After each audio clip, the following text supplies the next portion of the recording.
galerinha! Aqui é a Sabrina, sua audiobooker preferida. Gostaria de apoiar o canal? Chave Pix na descrição. Obrigada pela ajuda. Dito isso, vem ouvir comigo. 9. 1. Pausadamente, Lombard falou. Então estávamos enganados. Enganados o tempo todo. Criamos um pesadelo de superstição e fantasia, tudo por causa de uma coincidência de 2 mortes. Com ar grave, Armstrong disse. No entanto, como todos sabem, o argumento continua sendo válido. Ora, diabos, eu sou médico, sei alguma coisa a respeito de suicidas. Anthony Marston não era do tipo suicida. Em tom de dúvida, Lombard arriscou. Suponho que não poderia ter sido um acidente? Blor bufou numa atitude cética. Mas que tipo de maldito acidente esquisito? Houve uma pausa, depois Blor falou. Já a mulher... E parou. A senhora Rogers? Sim. É possível que no caso dela tenha sido um acidente? Philip Lombard perguntou. Um acidente? Mas em que sentido? De que maneira? Blor pareceu ligeiramente embaraçado. Seu rosto cor de tijolo adquiriu um matiz um pouco mais escuro. Só a custo conseguiu falar como se vomitasse as palavras. Veja uma coisa, doutor. O senhor deu a ela alguma droga para tomar, não deu? Armstrong encarou-o surpreendido. Droga? O que está querendo dizer? Ontem à noite. O senhor mesmo disse que deu a ela alguma coisa para fazê-la dormir? Oh, isso sim. Um sedativo inofensivo. E o que foi exatamente? Uma dose fraca de Trional, um preparado totalmente inócuo. Blor ficou ainda mais vermelho e disse, escute uma coisa, não vou medir as palavras. O senhor não deu a ela uma dose excessiva, deu? O Dr. Armstrong ficou enfurecido. Não sei o que o senhor está querendo dizer. Blor insistiu. É possível ou não é que o senhor tenha cometido um engano? Essas coisas acontecem de vez em quando. Armstrong levantou a voz ríspido. Não fiz nada disso. A sugestão é ridícula. Fez uma pausa, depois acrescentou num tom frio e sarcástico. Ou o senhor está insinuando que dei a ela uma dose excessiva de propósito? Lombard apressou-se a intervir. Escutem os dois. É preciso manter a calma. Não vamos começar a fazer acusações a esmo. Carrancudo Blor retrucou. Apenas sugeri que o doutor podia ter cometido um engano. O doutor Armstrong abriu um sorriso forçado, mostrando os dentes numa expressão risonha um tanto sem graça e disse. Médicos não podem se dar ao luxo de cometer enganos desse tipo, meu amigo. Blor disse deliberadamente. Não seria o primeiro que o senhor cometeu se acreditarmos no que disse aquele disco no gramafone. Armstrong ficou pálido. Furioso, encarou Blor e disparou. Qual é o sentido dessa sua postura ofensiva? Estamos todos no mesmo barco. Temos de remar juntos. E o que o senhor me diz então daquele seu pequeno perjúrio? Blor deu um passo à frente de punhos cerrados. Numa voz intensa disse. Perjúrio que nada, maldito seja. Isso é uma mentira infame. Pode até tentar calar-me, Sr. Lombard, mas há coisas que eu quero saber. E uma delas diz respeito ao senhor. Lombard ergueu as sobrancelhas. A mim? Sim. Quero saber por que razão o senhor trouxe um revólver para uma agradável visita social. Lombard disse. Quer mesmo saber, é? Sim, quero sim, Sr. Lombard. Inesperadamente, Lombard soltou um comentário jocoso. Sabe de uma coisa, Blor? O senhor não é tão imbecil quanto aparenta ser. Talvez. Mas e o revólver? Lombard abriu um sorriso afável. Eu trouxe um revólver porque achei que teria algum problema. Em tom de desconfiança, Blor disse. O senhor não nos disse isso ontem à noite. Lombard confirmou com a cabeça. Estava escondendo alguma coisa de nós? De certa maneira, sim. Ora, explique-se agora, então. Desembuche logo de uma vez. Lentamente, Lombard começou a falar. Deixei que todos pensassem que eu tinha sido convidado para vir aqui da mesma maneira que a maioria dos outros. Não é exatamente a verdade. O fato é que fui procurado por um judeuzinho. Morris, esse era o nome dele. Ele me ofereceu 100 guinéus para vir para cá, ficar de olhos bem abertos e prestar atenção a tudo. Disse que eu tinha reputação de ser um homem de utilidade em situações arriscadas.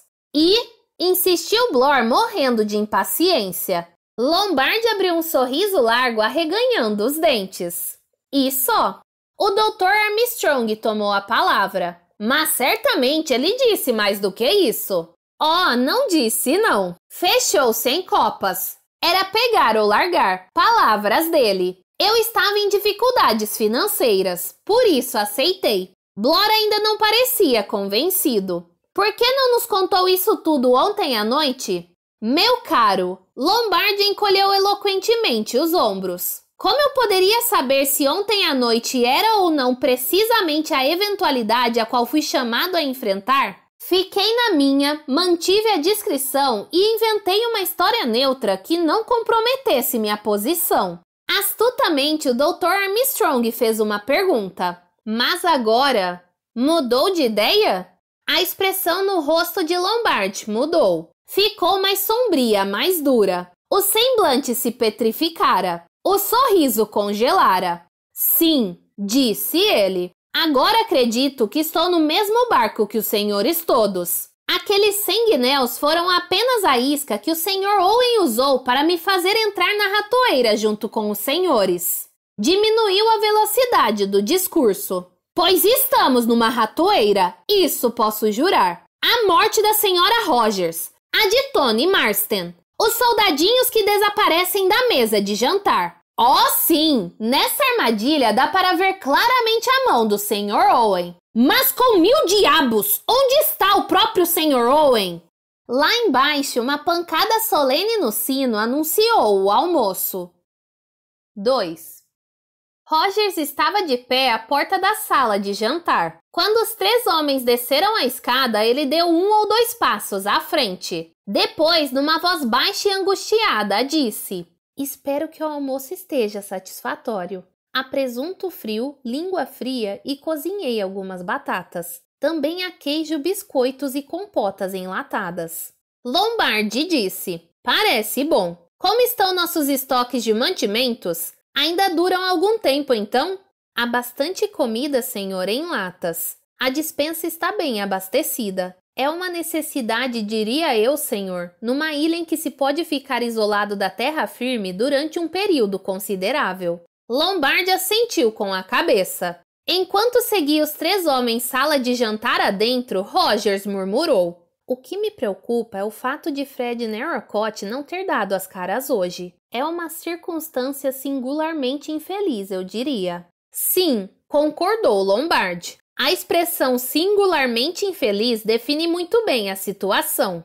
A senhorita Brent entrou na sala. Tinha acabado de derrubar um novelo de lã e estava enrolando cuidadosamente a ponta. Ao sentar-se à mesa, ela comentou: O tempo está mudando. O vento ficou bastante forte e o mar está encrespado.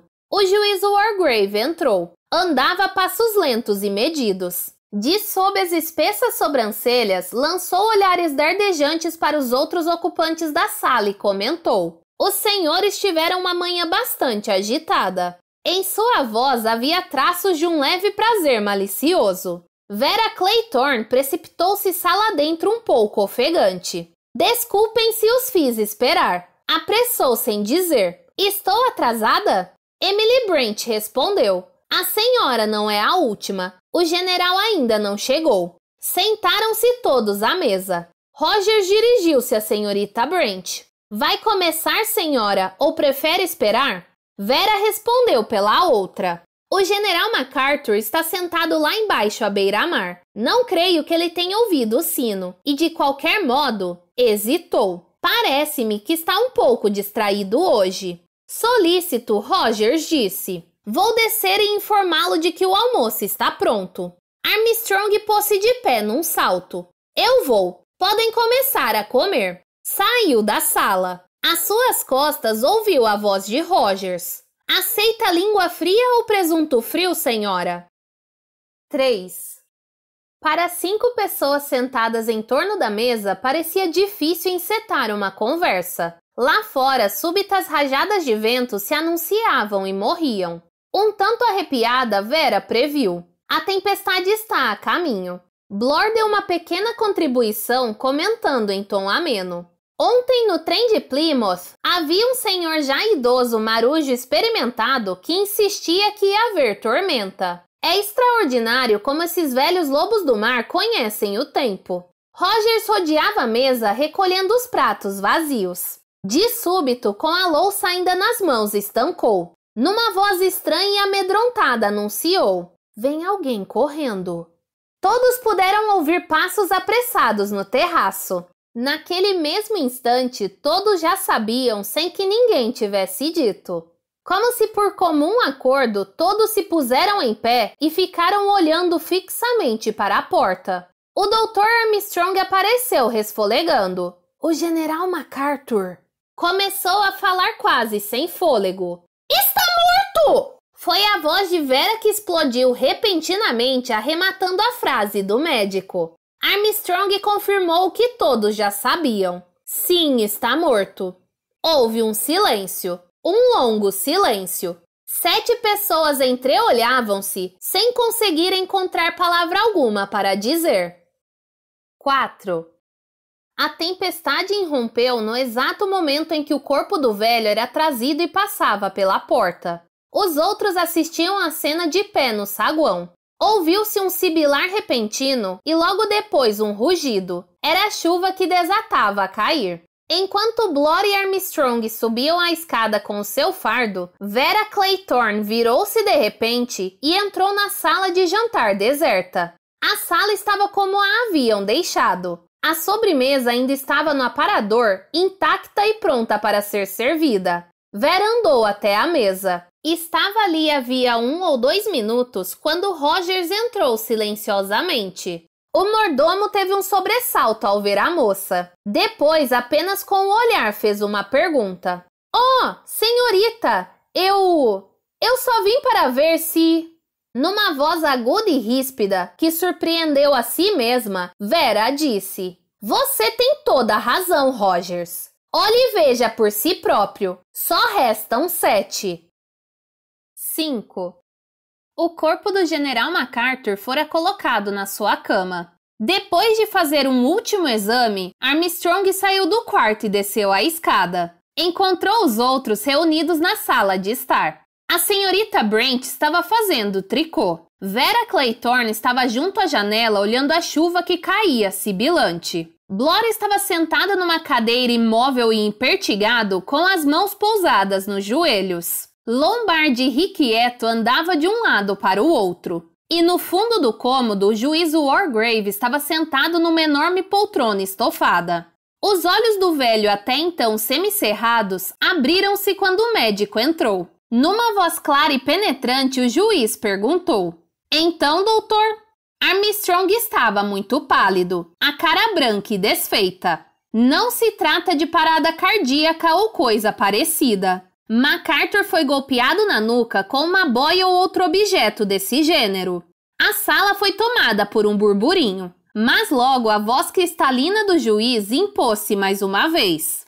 "O senhor achou a arma que foi efetivamente usada?" "Não." "Contudo, está seguro do que afirma?" "Absolutamente seguro." O juiz Wargrave falou em tom sereno. "Agora sabemos exatamente onde estamos." Já não havia dúvida sobre quem estava no comando da situação. Durante aquela manhã, Wargrave ficara sentado encolhido na sua cadeira no terraço, deliberadamente afastado de toda atividade exterior. Agora assumia as rédeas com a facilidade nascida de um longo hábito de autoridade. Definitivamente era como se presidisse o tribunal. O magistrado pigarreou e assumiu mais uma vez a palavra. "Esta manhã, cavalheiros, enquanto eu estava sentado no terraço, observei as suas atividades. Pouca dúvida podia haver quanto ao seu propósito. Os senhores estavam revistando a ilha em busca de um assassino desconhecido?" "Exatamente isso, senhor", respondeu Philip Lombard. O juiz continuou: "Sem dúvida, os senhores chegaram à mesma conclusão que eu. Isto é, que a morte de Anthony Marston e da senhora Rogers não foram acidentais nem foram suicídios." Não resta dúvida de que também chegaram a certa conclusão quanto ao propósito do Sr. Owen em nos atrair para esta ilha? Blor exclamou em voz rolfenha. Ele é um louco, um doido varrido. O juiz tossiu. Isso é quase certo, mas pouco afeta a questão. Nossa preocupação principal é a seguinte: salvar nossa vida. Armstrong falou em voz trêmula. Não há ninguém nesta ilha, eu afirmo. Ninguém! O juiz acariciou o queixo. Com voz gentil e quase sorridente, apresentou seu argumento. Não no sentido que o senhor quer dizer. Cheguei a essa conclusão hoje de manhã. Eu poderia ter dito aos senhores que sua busca se revelaria infrutífera. Porém, estou fortemente inclinado a acatar a opinião de que o Sr. Owen, para chamá-lo pelo nome que ele próprio se atribuiu, está de fato na ilha. Está, sim. Dado o plano em questão, que nada mais é do que a execução da justiça sobre determinados indivíduos por crimes que estão fora do alcance da lei instituída, só havia um meio de colocar tal plano em prática. Só havia uma maneira pela qual o Sr. Owen poderia vir à ilha. Está tudo perfeitamente claro. O Sr. Owen é um de nós.